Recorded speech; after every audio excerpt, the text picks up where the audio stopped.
Hello friends, this side Ram Verma once again. और मैं आज आपके साथ शेयर करूंगा कि किस तरह से आप किसी भी डिफ़िकल्ट सिचुएशन को कामनेस के साथ शांत रहकर उसको हैंडल करना सीखें। ये आपके लिए बेहद ज़रूरी भी है, क्योंकि अगर हम कभी भी अशांत हों, हमें पैनिक अटैक आ जाए, वो सिचुएशन और बिगड़ सकती है। यानी कि जो डिफ़िकल्ट सिचुएशन पहले से थी वो और ज़्यादा डिफ़िकल्ट हो जाती है। इससे हमें नुकसान होता है रिश्तों में, अपनी सेहत के लिए, अपनी सफलता के लिए भी। इसलिए ज़रूरी है कि आप इन चीज़ों को सीख लें कि किस तरह से डिफ़िकल्ट सिचुएशन में आप अपने आप को शांत रख सकते हैं। जब आप अपने आप को शांत रखेंगे, आपका ब्लड प्रेशर, आपका कोलेस्ट्रॉल, आपकी शुगर आपके कंट्रोल में रहेगी।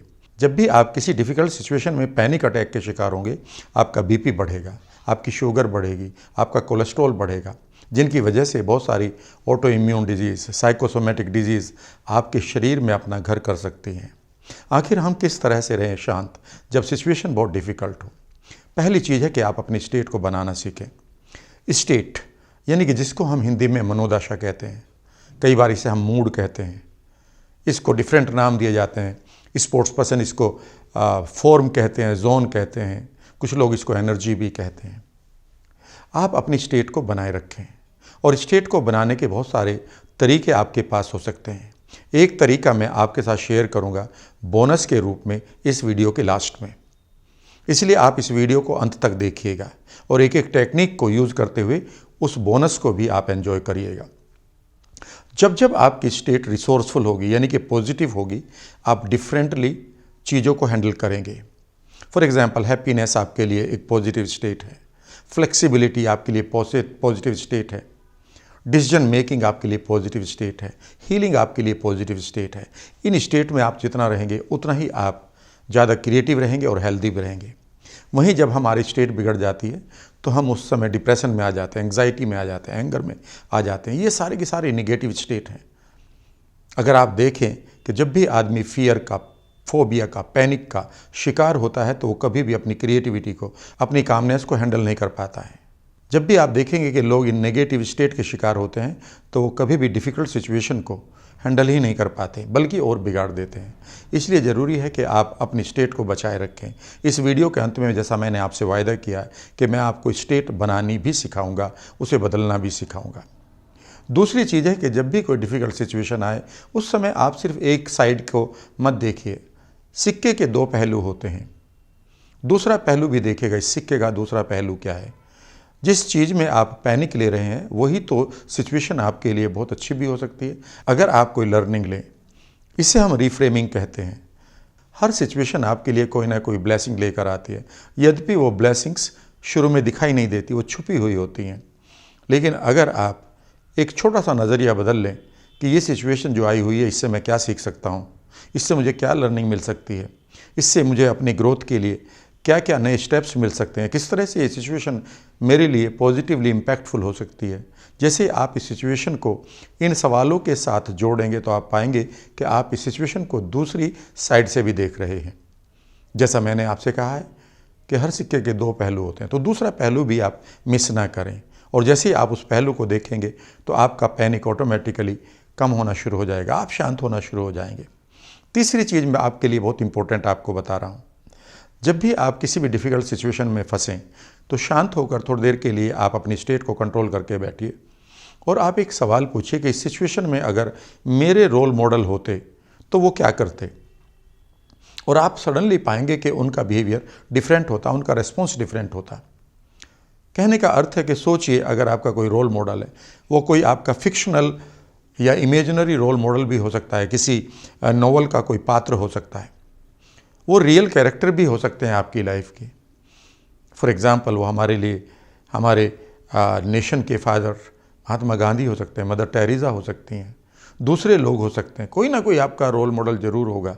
खुद सोचिए कि इस सिचुएशन में अगर वो आदमी होते तो वो इस समय क्या डिसीजन लेते, किस तरह से वो बिहेव करते। और सडनली आपके अवचेतन मन में एक नई इमेज उभर कर आएगी कि वो डिफरेंट तरीके से वहाँ पर हैंडल करते सिचुएशन को। उनके बिहेवियर भी अलग होते, उनकी टोनैलिटी अलग होती, उनका सांस लेने का तरीका अलग होता। यह है आपके लिए रोल मॉडलिंग। अपने रोल्स को सामने रखिए और सोचिए कि ये अगर होते तो क्या करते, और बस एक काम करिए कि आप इमेजिन करिए कि जो भी वो कर रहे हैं उसे अब आप करना शुरू करिए, और आप देखेंगे कि आप उस सिचुएशन में बहुत ही काम एंड क्वाइट हो गए। चौथी चीज़ आपको ये देखनी है कि अगर मैं इस सिचुएशन में पैनिक में रहूँगा लंबे समय तक के लिए तो मुझे क्या क्या पेन आ सकते हैं। वो पेन आपके फाइनेंशियल लॉस के भी हो सकते हैं, वो पेन आपके रिलेशनशिप लॉस के भी हो सकते हैं, वो पेन आपके हेल्थ के लॉस के भी हो सकते हैं, वो पेन आपके जो सामाजिक रिश्ते बिगड़ सकते हैं किसी सिचुएशन में पैनिक में आकर, उसके भी तो हो सकते हैं। तो जैसे ही आप पेन के बारे में सोचेंगे कि इस सिचुएशन में अगर मैं पैनिक में रहूँगा तो क्या क्या पेन आएंगे, तो आप देखेंगे कि वो पेन इमीडिएटली आपके माइंड को प्रेरित करेंगे कि वो इस सिचुएशन से डिफरेंट तरीके से हैंडल करे। हमारा माइंड इस तरह से वायर्ड है कि वो हमेशा पेनफुल चीज़ों को अवॉइड करता है। इसलिए आप पेन को सामने रख लीजिएगा कि अगर मैं इस सिचुएशन को गलत तरीके से हैंडल करूँगा, पैनिक में हैंडल करूँगा, तो क्या क्या पेन आ सकते हैं। पांचवी चीज़ आप ये भी करें कि आप खुद सोचिए कि आपकी रेस्पॉन्सिबिलिटी क्या है। जब आप शांत मन से, शांत भाव से बैठ गए हैं, आपने अपने रोल मॉडल्स को देख लिया है, अब आप सोचिए कि कहाँ से मुझे शुरुआत करनी है, कौन कौन से एक्शंस मुझे लेने हैं और कौन से एक्शंस नहीं लेने हैं। ये बेहद ज़रूरी है आपके लिए।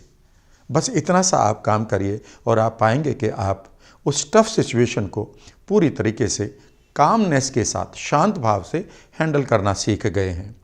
इस वीडियो के अंत में जैसा मैंने आपसे वायदा किया था कि मैं अब आपको एक टेक्निक भी बताऊंगा।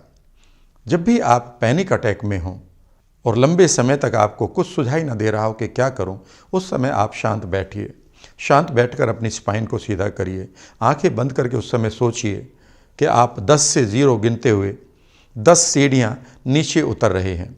इमेजिन करिए कि एक प्यारा सा मेडिटेशन रूम है और वो आपकी नीचे मंजिल पर है, यानी कि अगर आप फर्स्ट फ्लोर पर रहते हैं तो वो ग्राउंड फ्लोर पर, और अगर आप ग्राउंड फ्लोर पर हैं तो इमेजिन करिए कि आपका प्यारा सा बेसमेंट बना हुआ है जहाँ पर आपका मेडिटेशन सेंटर बना हुआ है, और उसमें नीचे जाने के लिए 10 सीढ़ियाँ हैं। और अब आप इमेजिन करिए कि हर सीढ़ी को उतरते हुए आप 10 से 0 तक गिनेंगे। पहली सीढ़ी उतरिए और इमेजिन करिए सांस छोड़ते हुए कि 9 पर आ गए हैं। दूसरी सीढ़ी उतरते हुए 8 बोलिए मन ही मन, सांस छोड़ते हुए 7 बोलिए, फिर सांस छोड़ते हुए 6 बोलिए, और इस तरह से आप 0 तक आ जाइए। और अब आप इमेजिन करिए कि आप उस शांत, खूबसूरत, डिवाइन मेडिटेशन हॉल में आ गए। आप अपनी जगह पर वहाँ पर बैठ गए हैं और शांत भाव से अपने सांसों को अब ऑब्जर्व करिए। जैसे ही आप ऐसा करेंगे आप पाएंगे कि आप उस डिफ़िकल्ट सिचुएशन से बहुत जल्दी निकल गए हैं। इतना ही नहीं, आप ये भी पाएंगे कि अब आप धीरे धीरे अपनी पॉजिटिव स्टेट को गेन कर रहे हैं, यानी कि अब आपकी स्टेट न्यूट्रल नहीं है बल्कि रिसोर्सफुल होती जा रही है, जिसमें आप ज़्यादा क्रिएटिव होंगे, जिसमें आप अपने आप को बेहतर तरीके से पाएंगे, अपनी सेल्फ इमेज को बेहतर करेंगे। सो ये रही आज की वीडियो आपके लिए। मैं आशा करता हूँ कि ये वीडियो आपके लिए लाइफ चेंजिंग होगी। मैं आपसे कहूँगा कि इसे आप शेयर करिएगा। अगर आपने मेरे चैनल को अभी सब्सक्राइब नहीं किया है तो कर लीजिएगा, क्योंकि मैं बहुत ही रेलेवेंट वीडियोस रेगुलरली अपलोड कर रहा हूँ।